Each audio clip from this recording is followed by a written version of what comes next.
जो बच्चे को सर्वांगीण विकास में अवरोधक पैदा करते हैं। तो ये जो बाल अधिकार और बाल शोषण है, इसमें क्या होता है कि बच्चे की जानकारी के अभाव में शोषित हो जाते हैं वो समाज से, है ना। और जब हम और आप जैसे इंटेलेक्चुअल लोग बच्चे को इसके बारे में जानकारी ही नहीं देते हैं, बल्कि सामाजिक कुरीतियों का विरोध करते हुए बच्चे को सुरक्षा प्रदान करते हैं, तो ये बाल संरक्षण कहलाता है। क्या है बाल संरक्षण? ये आगे बढ़ नहीं रहा है।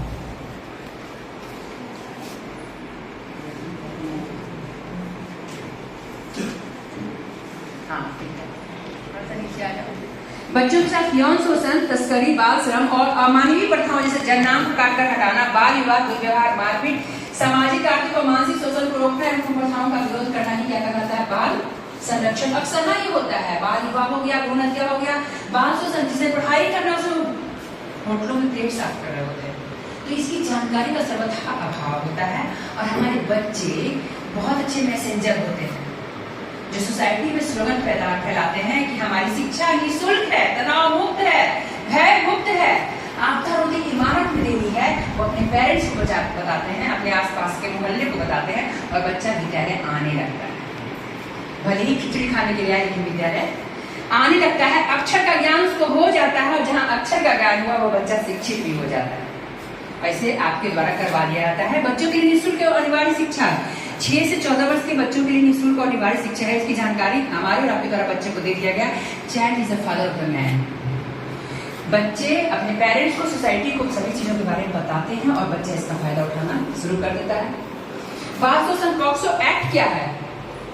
इसके अंतर्गत हमारे बच्चे जिसके साथ हम काम कर रहे हैं, 3 इयर्स बच्चे के साथ 2012 में लॉन्च हुआ। 18 साल के से नीचे के बच्चे के साथ जब सेक्सुअल हैरास होता है तो वैसे लोगों के लिए उम्र कैद की सजा है। 10 साल से नीचे के बच्चे के साथ जब सेक्सुअल हैरास होता है तो वैसे लोगों के लिए सजा है मौत। तो इसकी जानकारी बच्चों को बहुत ज्यादा होनी चाहिए, क्योंकि हमारे बच्चे इससे प्रभावित होते हैं। और इसके साथ साथ वैसे लोगों को भी जानकारी होनी चाहिए जो इससे कनेक्टिविटी रखते हैं, जैसे as a teacher, as a parents, माता पिता भी है बच्चों के, और एज ए सोसाइटी ऑल्सो। आप किसी के चाचा हैं, दादा हैं, मामा हैं, तो उस हैसियत से, यानी कि बच्चे तो बच्चे, बड़ों को भी इसकी जानकारी अवश्य होनी चाहिए। सादा एक्ट 1929 में लॉन्च हुआ, जो 1928 में बना। 14 साल की लड़कियां, उससे कम उम्र की लड़कियों की भी शादी कर दी जाती थी। नतीजा क्या होता था? प्रसव के दौरान तो उसकी मृत्यु हो जाती थी, या दिव्यांग बच्चों को जन्म दे देती थी। अगर डिजर्व कर भी गई तो बहुत सारे बच्चों की मां बन जाती थी, जनसंख्या विस्फोट, या फिर कम उम्र में ही वो विधवा हो जाती थी। तो इन सभी सामाजिक कुरीतियों को समाप्त करने के लिए 1928 में एक कानून बना, शारदा एक्ट, और 29 में यह लॉन्च हुआ, पारित हो गया। 2021 के तहत जिनको हम बहुत ज्यादा जानते हैं, बहुत ज्यादा भरोसा करते हैं, वो हमारे बच्चे के साथ सेक्सुअल हैरास करते हैं। कौन होते हैं वो? जान पहचान वाले लोग, हमारे पड़ोसी होते हैं जिन पर बहुत भरोसा करते हैं, हमारे दूर के रिश्तेदार होते हैं जिन पर बहुत ज्यादा भरोसा करते हैं, हमारे मकान मालिक होते हैं। और संडे के दिन हम उनके लिए भरवा करेला, बिरयानी, खीर, पूड़ी, ना जाने क्या क्या बनाते हैं, उनको देते हैं, क्यों? क्योंकि मंडे को फिर स्कूल जाना है, हमारे बच्चे का ख्याल रखेंगे। आदरणीय सर, वो इतना ज्यादा ख्याल रखते हैं कि उसका जो भी उसके पास होता है सब कुछ छीन लेते हैं। जब हमारा बच्चा कष्ट में आता है तब अपने माथे को ठोक लेते हैं। 10 9 8 10 9 8 पर कॉल करते हैं, उस व्यक्ति को सजा भी दिला देते हैं। लेकिन जो हमारा बच्चा खो दिया, क्या कभी हो पाएगा?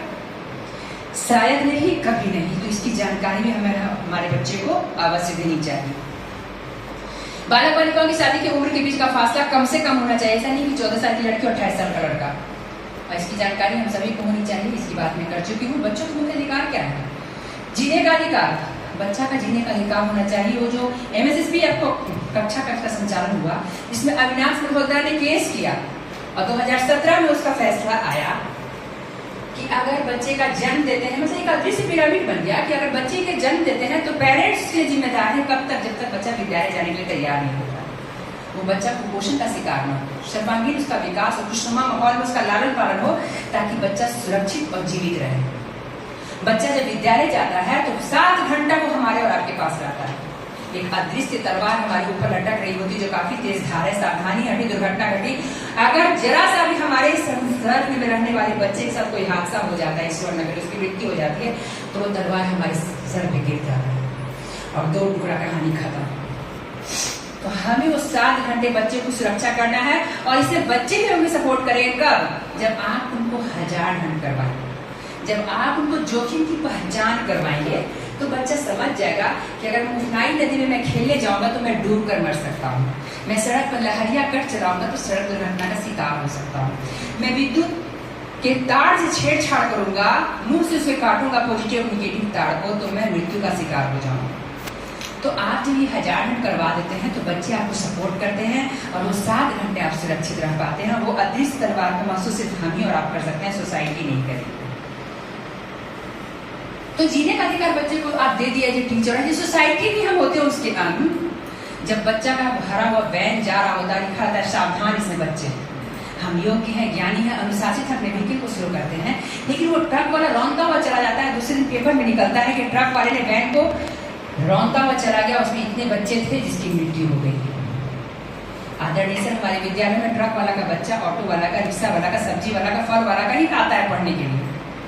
अगर हम अपने बच्चे को सिखा दें इन चीजों को तो ट्रक वाला हो सकता है कि दूसरे दिन तो ना फॉलो करें, लेकिन एक ऐसा समय आएगा जब ट्रक वाला भी ज्ञानी हो जाएगा और वैन को, जहाँ सावधान बच्चे हैं, अपने व्हीकल को रोकेगा, स्लो करेगा।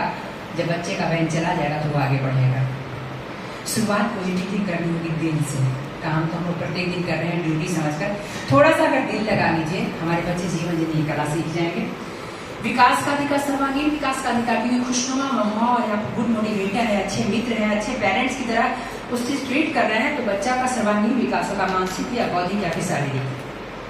संरक्षण का अधिकार, सामाजिक कुरीतियों से उनको लड़ना सिखाते हैं और उनकी विरोध करके आप उनका संरक्षण प्रदान करते हैं, बच्चे को संरक्षण का अधिकार मिल जाता है।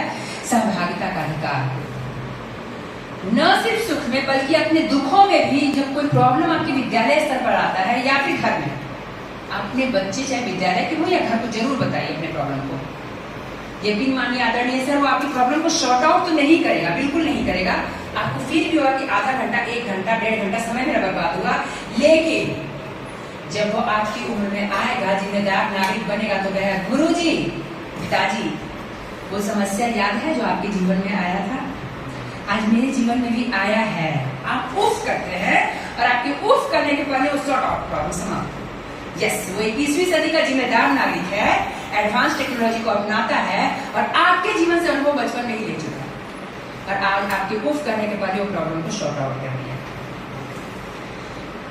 तो सौभाग्यवश बनाए अच्छे स्पर्श और बुरे स्पर्श। अंकिता मैडम आइएगा,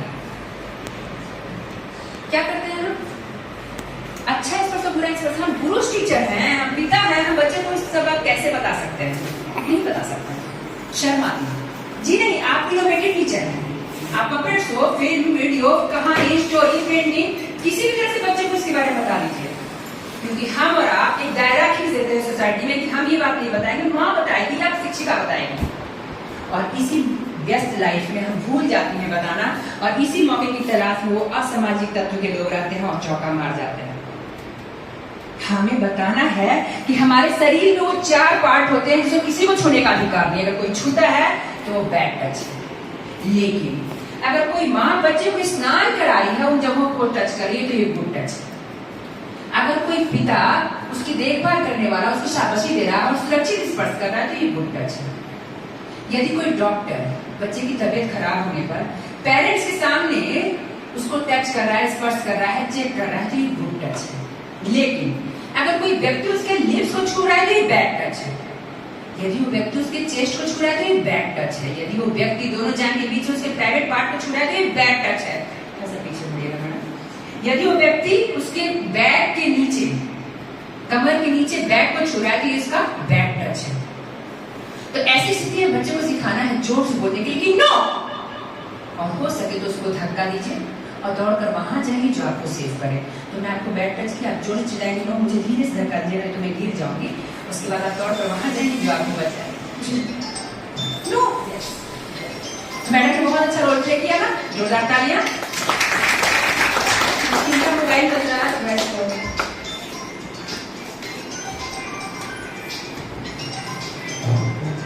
जय बाहर, जय बाहर, जय बाहर। बाल विवाह, इसके क्या कुप्रभाव है? आपके बुक में कमली की स्टोरी है, इसमें 14 साल की कमली है, इसका कहानी मैं बताना चाहूंगी, आप सुनना चाहेंगे क्या? कमली जो है एक बहुत ही गरीब परिवार से बिलोंग करती है। उसकी 3 बहनें और यानी कमली 4 बहनें हैं टोटल। और उसके पिता बहुत छोटे किसान हैं जो दूसरे के खेतों में काम करते हैं। और कमली की माँ घरेलू वाइफ है, पत्नी है। वो इंतजार करती है कि पति कुछ कमा कर लाएगा तो कुछ बना के बच्चों को खिला देंगे।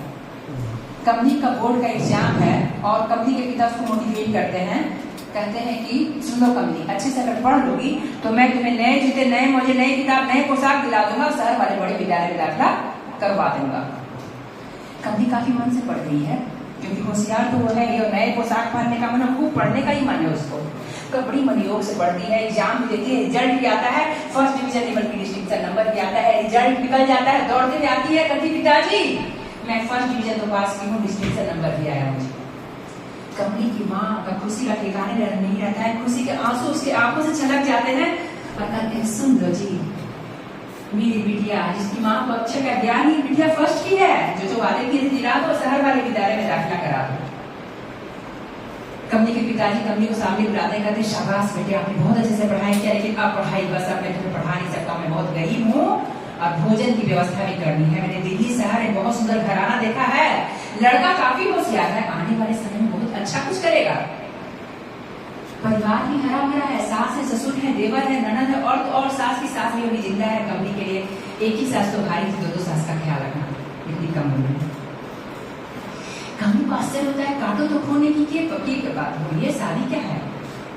शादी की बात सुनते ही कमली भावुक हो जाती है, रोने लगती है और माँ की ओर निहारने लगती है। माँ बिटिया को देखते हुए भावुक हो जाती है, कहती क्या कर रहे हो, बिटिया की जिंदगी बर्बाद करोगे। बगल में जो मिश्रा जी का मकान है पक्का का, उसकी बिटिया जितनी होशियार है, लेकिन शहर वाले विद्यालय में उन्होंने दाखिला करवाया है। अपनी कमली को पढ़ा दो ना जी, जो वादे किए थे दिला दो ना जी। कमली के पिता का धैर्य खत्म होता है, जोर से चिल्लाते कहते हैं चुप रहो, चुप रहो। इसके पीछे 3 बेटियां हैं जो रोटी खाने के लिए खड़ी है, पीछे मुड़ कर देखो। अगर कमली की शादी इस साल नहीं करेंगे तो हो सकता है कल से कटोरा लेकर सड़क पर उतरना पड़े और 2 वक्त का निवाला भी जाएगा ही पेट में, इसकी कोई गारंटी नहीं। माँ बेटी सोच लो क्या करना है।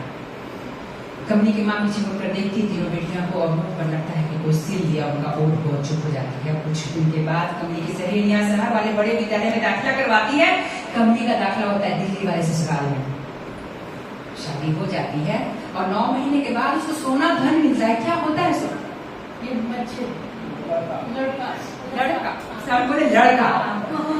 यस, जो लड़का है यहाँ अपने कॉलर को टाइट करिए, क्योंकि लड़के जो होते हैं वंश चलाने को वाले होते हैं। ये हमारी समाज की बात है, मानसिकता है। लड़का हुआ, सोना हुआ, वंश चलाएगा, परिवार संपूर्ण करेगा, और तो और मरने के समय मुखाग्नि देगा तो आत्मा को ही मुक्ति मिल जाएगी। वही सोना धन भी हुआ था कमली को। ढोल बजे, नगाड़े बजे, मिठाइयां बढ़ी। आज कमली का बेटा 7.5 साल का हो गया मैडम, लेकिन वो नहीं जानता है कि पिता क्या चीज होता है, माँ क्या होती है, समाज क्या होता है। माँ जो पत्नी की उसका पॉटी साफ कर रही है, उसके कपड़े को साफ कर रही है, उसको नहला रही है, धुला रही है, वो माँ का मीनिंग भी नहीं जा रहा है, जो दूध पिला रही है हर समय। आज 7.5 साल का पाल को उसका बड़ा कर दी। क्या हुआ होगा कमली का बेटा को?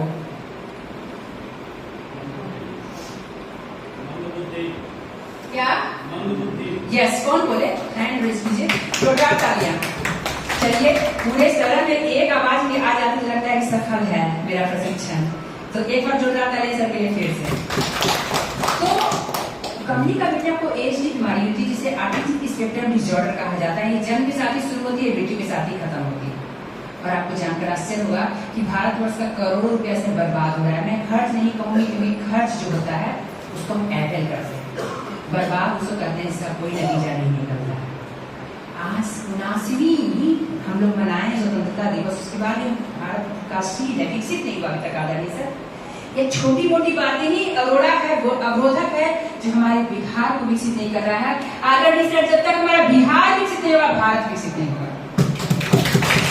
हमारा भारत जो है गांवों का देश है, और पूरा बिहार गांव ही है। जिस दिन हमारे बिहार के हर एक बच्चे जिम्मेदार हो जाएंगे, जीवन जीने की कला सीख जाएंगे, उस दिन हमारा बिहार विकसित हो जाएगा, भारत वर्ष भी विकसित हो जाएगा। इसको लिख लीजिए। आज कमली वेट कर रही है कि नया सवेरा हुआ है, आज से मुक्ति मिल जाए उसके बेटे से, उसका बच्चा समाप्त हो जाए। कोई माँ ऐसा नहीं चाहती, लेकिन कमली चाहती थी। उसके बच्चे की नाना नानी भी चाहती थी कि उसका नानी समाप्त हो जाए, उसका बाबा मामा भी चाहता था कि उसका पोता समाप्त हो जाएगा, उसका पूरा परिवार, पूरा समाज चाहता था कि कमली का बच्चा समाप्त हो जाए। पूरा भारत चाहता था, क्योंकि ऐसे बच्चे जो हैं अगर एक दिन कमरे छोड़ देते केयर करना तो तड़प तड़प के मरते। ऐसे बच्चे का जन्म नहीं हुआ, कमली का भी नहीं होता। अगर हमारे और आपके से इंटेलेक्चुअल टीचर उसके पास होते तो कमली को मोटिवेट करते कि अरे ट्यूशन पढ़ा दो छोटे छोटे बच्चे का, तुम तो डिस्टिंक्शन नंबर लाई हो, तेज है, फी जमा कर लो, खाने पीने की चिंता छोड़ दो, तुम्हारे माता पिता कर रहे हैं। कमली मैच्योर हो जाती, शादी करती, समय से उसको बच्चा होता, लड़की हो या लड़का, जिम्मेदार नागरिक बना लेती। कमली को ना तो जीने का अधिकार मिला, ना सहभागिता, ना सर्वांगीण विकास का। क्या मिला अधिकार? नहीं मिला। इसको छोटे से गेम से हम लोग समझते हैं। ये जो गेम है बोतल का गेम है, रखेंगे और इसको आंख पर पट्टी बांधकर आपसे पार करवाएंगे। आप उसको पार भी करते हैं और बाद में बोतल हटा दिया जाता है। फिर आप कहते हैं कि चीटिंग हुआ कि बोतल का गेम खिलाया, बोतल हटवा दिया गया। ये जो बोतल है सामाजिक कुरीतियां हैं और इसको आंख मूंद कर हम पार कर रहे होते हैं। पढ़े लिखे होने के बाद भी हमारे घर में लड़का जन्म नहीं लेता है। गांव के पिछड़े वर्गों में लड़का जन्म नहीं होता है, जब तक लड़का लेगा परिवार संपूर्ण नहीं होगा। और सोसाइटी ताली बजाती है कि पहला साल लड़की हुई है, लक्ष्मी ट्राई करो, नेक्स्ट ईयर सोना धन आ जाएगा। 4 साल 5 साल ट्राई करता है, सोना धन तो किस्मत में था ही नहीं। 5 लक्ष्मियां हो गई, 8 लक्ष्मियां बड़ी भी हो गई, शादी के योग्य भी हो गई, और गार्जियन को जाता है वही सोसाइटी के पास ताली बजा रहा है, ट्राई करने का हाथ था कि मेरी बिटिया जवान हो गई यार, कुछ हेल्प कर दो, शादी करनी है। वो कहता है आगे बढ़ो, मेरा अपना खुद का परिवार बहुत बड़ा है। वो इंसान जो गार्जियन है या तो सुसाइड कर देता है या तो कमली जैसे कम उम्र में ही शादी कर देता है। लड़की प्रसव के दौरान मृत्यु हो जाती है, दिव्यांग बच्चे को जन्म देती है, कम समय के पहले विधवा हो जाती है, या फिर अधेड़ उम्र से शादी कर देती है। तो ये सामाजिक कुरीतियां हैं जो हम पढ़ने लिखने के बाद भी बात मान रहे हैं। शरीर सांप काटता है और हम ओझा गुनी के पास चले जाते हैं, समय पूरा खत्म कर देते हैं, झाड़ फूक में और हमारी मृत्यु हो जाती है। बिल्ली रास्ता काट देता है, अपने कदमों को रोक लेते हैं। ये सब सामाजिक कुरीतियां, अफवाहें हैं जिसमें हम सभी जकड़ गए हैं और आज अपने आप को पढ़े लिखे होने के बाद भी पिछड़ा करेंगे। तो आदरणीय सर, मैं इसमें छोटा सा वाक्य बताना चाहूंगी। बीएड का मेरा फाइनल एग्जाम था और मुझे मम्मी ने कहा कि दही चीनी खा के जाना, चंद्रा बन जाएगा। दही चीनी मैं खा के गई, 2 से 5 एग्जामिनेशन का डेट था, समय था, और मेरा जो रास्ता था थोड़ा सुनसान था। रास्ता अचानक बिल्ली रास्ता काट दिया। मैं वेट करने लगी, रुक गई, मेरे कदम थम गए कि कोई रिक्शा, ऑटो, साइकिल, सुअर, कुत्ता भी आ जाए कि रास्ता खोल दे, जतरा उसका बिगड़ेगा, मेरा तो बन जाएगा। सौभाग्य तो भाग्य में कोई नहीं आया। 3 मिनट में मुझे लेट होता तो एग्जामिनेशन हॉल में एंट्री नहीं होती। मैं डरे डरे कदमों से अपने रास्ते को खोल रही थी। जैसे रास्ता खुल गया और मैं आगे बढ़ी, मैं पैनिक होते चली जा रही थी कि आज तो गति निश्चित है, आज झगड़ा होगा किसी न किसी से, या फिर एक भी क्वेश्चन पढ़ा हुआ नहीं आएगा, फेल करना तो निश्चित है। और इस तरह से ही सोचते सोचते मैं विद्यालय पहुंच गई, एग्जामिनेशन हॉल पहुंच गई, क्वेश्चन पेपर मिल गया, सारा पढ़ा हुआ था। लेकिन मैं इतनी नर्वस थी, पैनिक थी कि बिल्ली ने रास्ता काट दी थी, कुछ गड़बड़ तो होना नहीं था। ऐसी मेंटलिटी से मैंने क्वेश्चन को देखा, मैं नर्वस हो गई। लेकिन एग्जामिनेशन हॉल 3 घंटे का समय था, परीक्षा का समय। ये प्रकार मैंने एग्जाम दिया, रिजल्ट भी आया, डिस्टिंक्शन नंबर आया मुझे फर्स्ट डिवीजन के साथ साथ। हाँ, सोच के मैं ताली बजा सकते हैं।